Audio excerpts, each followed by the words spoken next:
Harka fuun akkam jirtu kabajamtootaa fi dhaggeeffattoota OGMC gurraan dhala 15/2023 oduu guyyaa har'aa kan isin dhageessisu ani Caaltuu Fayyisaati.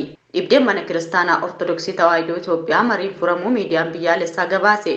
Bal'ina oduu kanaatiif eebbaa waaqi jira. Wallabdeen mana kiristaanaa Ortodoksii Tawaahidoo Itoophiyaa mariin furamuu miidiyaan biyyaalessaa gabaase. Rakkoo caasaa fi afaan ofiin tajaajilamuu jedhu kaasuun Sinodoosii Oromiyaa fi sabaa fi sablammiilee jedhamu torbanoota dura hundeeffamuu hordofee dhibdeen mana kiristaanattii keessatti dhalatee ture jaarsummaan furamuu miidiyaan biyyaalessaa gabaaseeti jira. Gareen abbootii amantaa lameen ministeera muummee Abiyyi Ahmadii fi jaarsolii biyyaa waliin mari'achuun waliigalteerra ga'aniiru. Abbootiin amantaa garee lameenii tokkummaa cimsuu fi tajaajila mana kiristaanattii jabeessuu irratti wal ta'uun walii galaniiru jedhame. Gaaffii ijoo afaan wajjiniin wal qabatee ka'eef manni kiristaanattii hojii eegalte jabeessitee itti fufuuf walii galameera jechuudhaan gabaasicharraa mul'ateeti jira. Afaan Oromootiin amanticha jabeessuun akka danda'amu kolleejjoonni fi yuunivarsiitiileen akka jajjabeeffaman mana amantichaa dhalootatti dabarsuu irratti rakkoolee jiran qorannoo fi qajeelfamaan furuuf walii galteerra ga'ameera.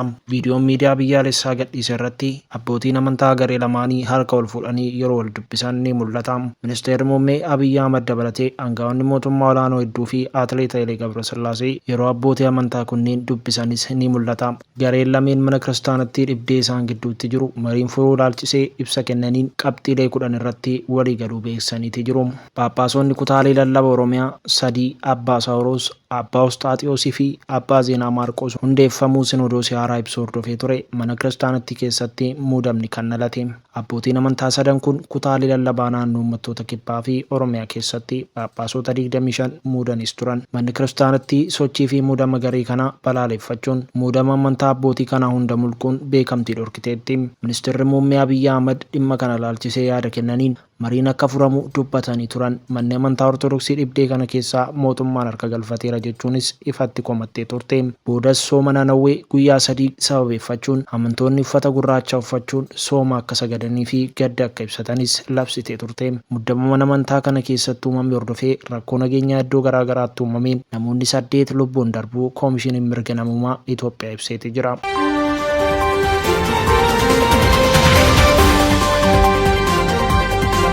Keeniyaatti seenaa tarree sababii mallattoo laguutiin paarlaamaa keessaa baafamte. Bal'ina oduu kanaaf gadaa bultuun. Seneetariin Keeniyaa tokko erga uffata mallattoo laguu diiman irraa mul'atu uffachuun walgahii hirmaachuu eegalteen booda uffanni sirrii hin taane jedhamuun akka baatee geeddarattuuf gaafatamuun baafamteerti. Miseensi paarlaamaa Gilooriyaa Oroobaa garuu laguu irratti hubannoo cimsuuf duula gaggeessuuf uffaticha akka uffatte himame. Paartiin biyya bulchaa jiru irraa kan taate aadde Gilooriyaan haaluma qaama yaaliiwwan hiyyummaa hir'isuutiin seera akka paadiin qulqullina bilisaan dhiyaatu ilaalchisee roobii har'aa irratti mari'atamuuf ture irratti hirmaachuuf turte jedhame. Haa ta'u malee miseensonni paarlaamaa marii gaggeeffamuuf ture jeequun akka xiyyeeffannaan afyaa'ii mana marichaa gara aadde Gilooriyaa ta'uu taasisaniiru.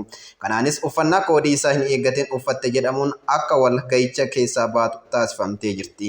Ishiin garuu namni tokko as dhaabbatee sababbii dubartiin tokko laguun ishee itti dhufeef jecha mana marichaa salphateera jechuu isaatiin baay'ee na'e jechuun tarkaanfii fudhatame mormitee turteerti.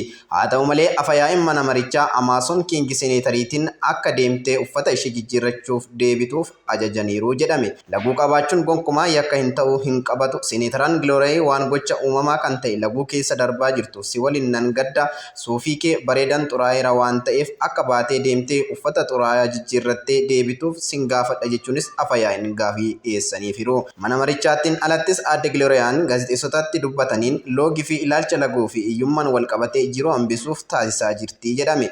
Wantoota ani duula gaggeessaa fi akka seerri ba'uuf yaalii taasisaa jiru keessaa tokko shamarran mana barnootaa deeman hundaaf akka baatiin bilisaa kennamuuf mirkaneessuudhaafidha jedhan.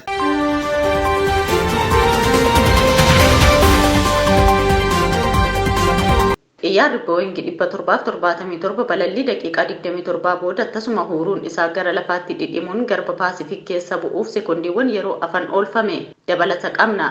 Qondaaltonni nageenya qilleensa US maaliif xiyyaarri Boeing 777 tasuma ol ka'iinsa isaa gadhiisuun garba Paasifikitti dhidhime akka oole qorachuuf jedhu. Balalliin daandii xiyyaara United Airlines 1722 ta'e gaafa muddee 18 bara 2022 maa'u bakka jedhamu ka'uun osoo ol ka'iinsa isaa qabachaa jiru meetira 425 kan ta'u irraa gadi bu'e. Sana booda ol ka'iinsa faanaa 775 irratti akka turu gochuun balallii daqiiqaa 27 booda San Franciscootti nagaan akka qubatu baatu taasifame. Kunis balalli xiyyaarota gara dhabamuu ga'anii oolanitti akka dabalamu isa taasise. Balallichi buufata xiyyaaraa Kaahulii irraa hanga sekondii 71tti naguma deemaa ture. Sana booda osoo hin eegamiin ol ka'iinsa isaa irraa gadi bu'ee akka ragaan maarsariitii aviyeeshinii filaat raadar 24 irraa argame agarsiisutti. Boordiin nageenyaa geejjiba biyyaalessaa UN kan balaa xiyyaarota dhaqqabanii qoratu sababa isaa aduu 7 keessatti gabaasa kan baasu ta'a. Imaltoota keessaa Roodi Wiiliyaams CNN'tti akka himetti xiyyaaricha irra iyya guddaatu ture. Namni hundiyyuu wanti ta'e tokko sirrii akka hin taane hubateera.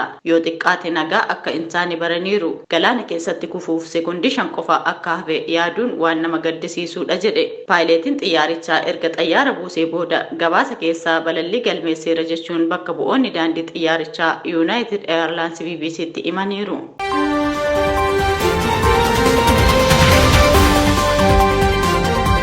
Kabajamtoota dhaggeeffattoota keenya oduun guyyaa har'aatiif qabanne isiniif dhiyaanne kanumaa waan nu dhaggeeffattaniif galatooma.